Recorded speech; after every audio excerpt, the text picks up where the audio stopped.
वो नाजायज जुड़वा बच्चों का राज 7 साल पहले हुई उस खौफनाक रात से जुड़ा है। पर काव्या, ऐसा क्या हुआ था तुम्हारे साथ? मेरी सौतेली माँ, भाई और बहन ने मुझे और मेरी माँ को हमारे ही घर से बाहर निकाल दिया था।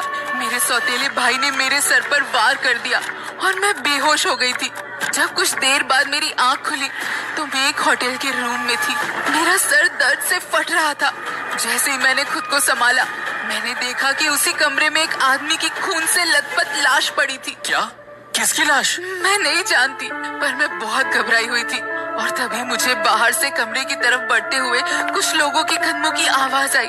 डर में मैं खिड़की से बाहर निकली और बहुत मुश्किल से साइड वाले कमरे में घुस गई, जहाँ बिल्कुल अंधेरा था। पर तुम्हारा पीछा कौन कर रहा था? मेरा बॉयफ्रेंड रमित, और वो मुझे बचाने नहीं, उस खून के इल्जाम में फंसाने आया था। थोड़ी ही देर में उस कमरे का दरवाजा खटखटाने लगा जहाँ मैं छुपी हुई थी। पर रमित तुम्हें क्यों फंसाना चाहता था? क्योंकि मैं उसका एक ऐसा राज जान गई थी जिससे मेरी जान को भी खतरा था। इसलिए उस दूसरे अंधेरे कमरे में घबराई हुई इधर उधर चलने लगी और एक अनजान आदमी से टकरा गई।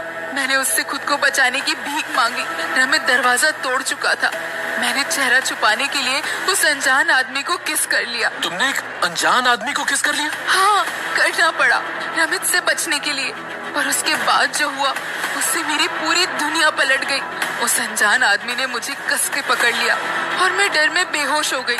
अगली सुबह जब मेरी आँख खुली तो मेरे बदन पे कपड़े नहीं थे और ना ही वो आदमी वहाँ था। उसी दिन मैं इंडिया छोड़कर भाग गई थी, लेकिन उस रात होटल रूम में कुछ और भी हुआ था।